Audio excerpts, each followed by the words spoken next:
এই গরমে একটু ঠান্ডা ঠান্ডা মিষ্টান্ন হলে কেমন হয় বলুন তো।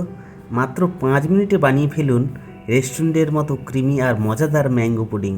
মাত্র 3-4টা উপকরণ দিয়ে। চলুন তাহলে শুরু করি আজকের দারুণ স্বাদের মজাদার রেসিপি ম্যাঙ্গো পুডিং। তাহলে আমি দুখানা এখানে আম নিয়েছি।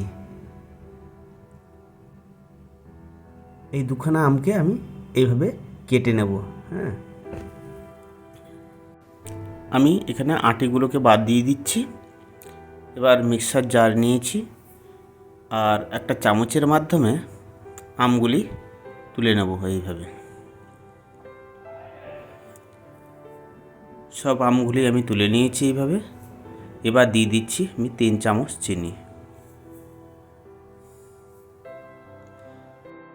আমি 2 কাপ দুধ নিয়েছি, সঙ্গে 2 টেবিল চামচ পাউডার মিল্ক মিশিয়ে দিয়েছি।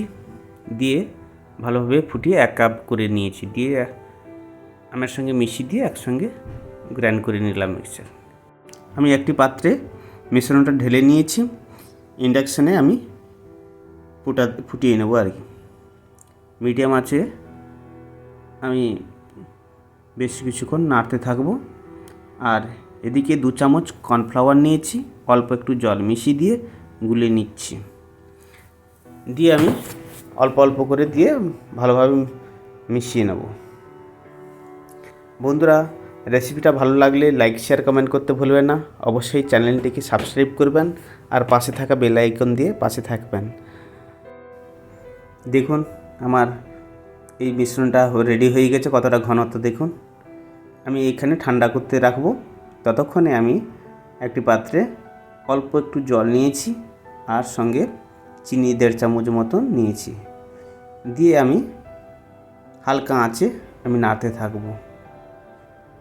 চিনিটা যতক্ষণ না মেল্ট হয়, হালকা ব্রাউন কালার চলে এলে আমি নামিয়ে নেব। বাটিতে ক্যারামেলটা হয়ে এসছে হালকা।